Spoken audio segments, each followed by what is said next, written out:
நீங்கள் பார்த்து கொண்டிருப்பது நியூ ஏதேன் டிவி.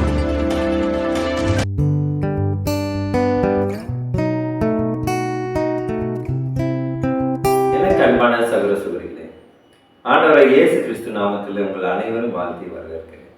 இன்றைக்கான தினவசனம் ஏசாயா 55 அதிகாரம் 11 இறைவசனம். நாம் வாசிப்போம். அப்படியே என் வாயிலிருந்து புறப்படும் வசனமும் இருக்கும், அது வெறுமையாய் என்னிடத்தில் திரும்பாமல், அது நான் விரும்புகிறதை செய்து நான் அதை அனுப்பின காரியமாகும்படி வாய்க்கும். கர்த்தருக்கு மகிமை உண்டாகும். அவருடைய வாக்குறுதிகள் நம் வாழ்விலே பலன் கொடுக்காமல் அது அவரிடத்திலே சென்றடையாது.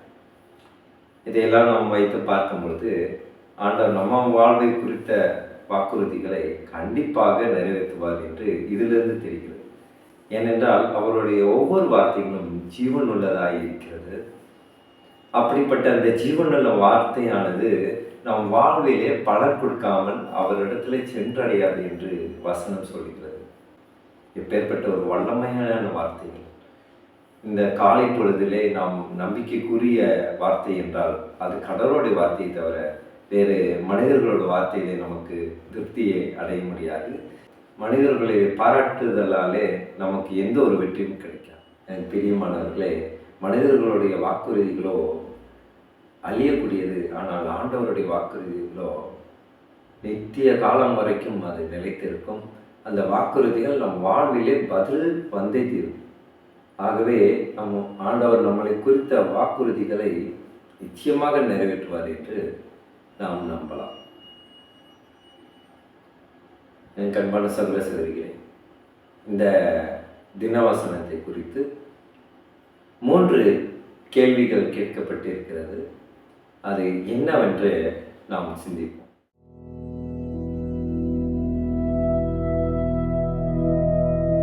மிகவும் அருமையான ஒரு கேள்வி. நம் ஆண்டவரின் வாக்குறுதிகள் நிறைவேறுமா? நிறைவேறும், கண்டிப்பாக. ஏனென்றால் அவருடைய வாக்குறுதியானது நம் வாழ்விலே பலன் கொடுக்காமல் அது திரும்பி வராது என்று வசனம் சொல்லுகிறது. இதை கூட இணைப்பட்ட வசனமாக அதே ஏசாயா அதிகாரத்திலே 46 அதிகாரத்திலே 10 வசனத்தை நாம் வாசிப்போம்.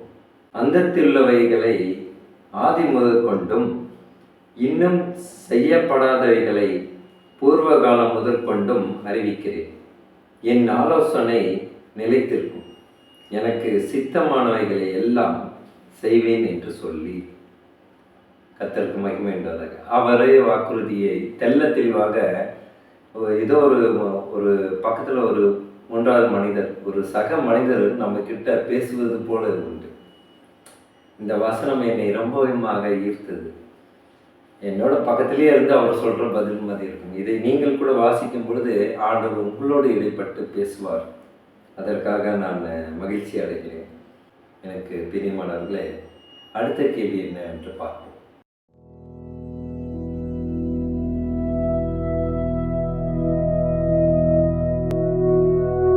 ரொம்பவும் யோசிக்க வேண்டிய ஒரு கேள்விதான். நமக்காக அவருடைய திட்டம்தான் என்ன? அவருடைய திட்டம் நம் வாழ்வை குறித்து நாம் உன்னத வாழ்விலே வர வேண்டும். அவருடைய அரசாங்கத்துக்குள்ளே நாம் பிரவேசிப்பதற்கு தகுதியுள்ள மக்களாக மாற வேண்டும் என்றுதான் அவருடைய முழு திட்டமாக இருக்கிறது. ஏனென்றால் உதாரணத்துக்கு ஒரு நிறுவனத்திலே ஒரு இன்டர்வியூ எடுக்கிறார்கள் என்று வைத்துக்கொள்வோம். அங்கே ஒரு பல லட்சம் பேர் அந்த இன்டர்வியூக்காக வேலை வாய்ப்புக்காக வந்திருக்கிறார்கள். 1,00,000 பேருக்கு மத்தியில் நம்மை மட்டும் ஒரு வேலைக்காக தேர்ந்தெடுத்து அது கிட்டத்தட்ட ஒரு 40,000 60,000 சம்பளம் மிக்க ஒரு வேலையாக இருந்தால் நமக்கு எப்படியாக இருக்கும்? நம் மனது மிகவும் சந்தோஷப்படும் அல்லவா? அதுபோல தான் கோடான கோடி மக்கள் இந்த உலகத்தில் வாழ்ந்தாலும் ஆண்டவர் உங்களையும் என்னையும் அழைத்திருக்கிறார் என்றால் நாம் எப்பேற்பட்ட ஸ்லாக்கியம் பெற்றவர்களாக இருக்க முடியும். அது மிகவும் நமக்கு ஆனந்தத்தை கொண்டு வரும். வாழ்க்கையில் எது இல்லை என்றாலும் நாம் அதை பற்றி கவலைப்படாமல் ஆண்டவரோடு இணைந்திருக்க வேண்டும் என்று சிந்தனை எல்லாருக்கும் வர வேண்டும் என்றுதான் ஆண்டவர் இம்மட்டுமாக இந்த தினவசனம் மூலியமாக நமக்கு வெளிப்படுகிறார். அடுத்த கேள்வி என்னவென்று பார்ப்போம்.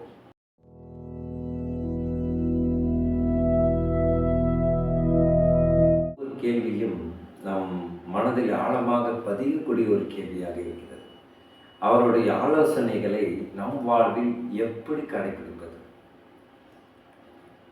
கடைபிடிப்பது என்று நாம் சிந்தித்தோமையானால் நமக்குள்ளேயே அந்த பதிலும் இருக்கிறது. எப்படி கடைபிடிக்க வேண்டும் என்றால், ஆண்டவரோடு நாம் நண்பராக இருக்க வேண்டும். ஆண்டவரோடு நம்ம நெருங்கிய ஒரு நட்பு, என்ன சொல்றது, இறை அன்பின் மீது நாம் நட்பு உள்ளவர்களாக, நாம் அதிக தாபம் உள்ளவர்களாக நாம் இருக்க வேண்டும். ஃபஸ்ட்டு ஒரு நம்ம ஆண்டவரோடு இடைப்பட்டு நாம் நெருங்கிய நண்பர்கள் போல இருக்க வேண்டும். அது முதலாம் காரியமாக இருக்கிறது.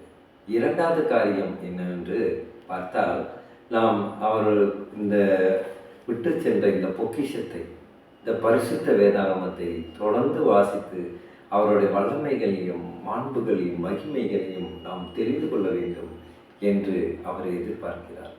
ஆக இது இரண்டாவது காரியமாக இருக்கிறது. மூன்றாவது காரியமானது, இதை நாம் வாசித்து விட்டு போவர்களாக அல்லாமல் இதை வாசித்து நம் வாழ்விலே செயல்படுத்துவதற்காக நாம் ஆண்டவரிடத்திலே உதவியை கேட்க வேண்டும் என்று எதிர்பார்க்கிறார். இதையெல்லாம் நாம் கடைபிடித்தால் நம் வாழ்விலே கடவுளுடைய ஆலோசனைகளுக்கு ஏற்றவாறு நம்மளால் செயல்பட முடியும் என்பதுதான் பதிலாக இருக்கிறது. சாத்தானுடைய சதுராட்டங்கள் கூட அவர் முறியடிக்க வல்லவராக இருக்கிறார். கர்த்தரோடு நாம் சேனைகளாக இருந்து அவனோடு போரிட நாம் தயாராக இருக்கிறோமா? அதற்காக ஜெபிப்போம்.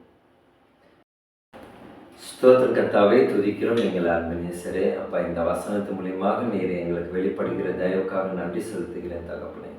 அப்பா, உங்களுடைய வாக்குறுதிகள் நீர் நிறைவேற்றுவீர் என்று நாங்கள் விசுவாசிக்கிறோம் கர்த்தாவே. நீர் எங்கள் வாழ்க்கையில் கொடுக்கும் வாக்குறுதிகளை செயல்படுவதற்கு நாங்கள் இசைவாக எங்கள் வாழ்க்கையை உமக்கு பாதத்திலே அர்ப்பணிக்க எங்களுக்கு நீர் நல்ல ஞானத்தை தந்தருமா ஜெபிக்கின்ற கர்த்தாவே. அப்பா, இந்த உலக போக்கிலிருந்து, உலக பார்வையிலிருந்து நாங்கள் விலகி உமது சட்டையிலே மறைந்திருக்க கிருபை செய்யும் ஸ்தோத்திரம் கர்த்தாவே. வாலிப பருவத்தில் இருக்கும் அனைவருக்காக நான் ஜெபிக்கின்ற கர்த்தாவே. குழந்தை பருவத்தில் இருக்கும் அனைவருக்காக நான் ஜெபிக்கின்ற கர்த்தாவே.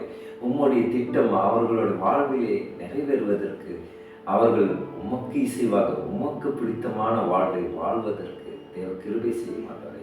எங்கள் அன்பு சகோதர சகோதரிகளுக்காக ஜெபிக்கின்றேன் கர்த்தாவே. இந்த வசனம் மூலியமாக நீர் அவர்கள் வாழ்க்கையிலே ஒரு வெளிச்சத்தை போல, ஒரு பிரகாச ஒளியை போல நீர் ஒளி வெளி வீச மாட்டாரே.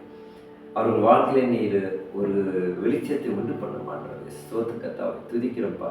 எங்கள் அன்பு சகோதர சகோதரிகளுக்கு இந்த நாள் முழுவதும் அவர்கள் செய்யும் ஒவ்வொரு காரியத்திலும் இருந்து நீர் வெற்றி பெறச்சு. ஸ்தோத்திரம் கர்த்தாவே, துதிக்கிறோம். இயேசு மூலமாய் ஜெபிக்கின்றோம் நல்ல பிதாவே, ஆமென்.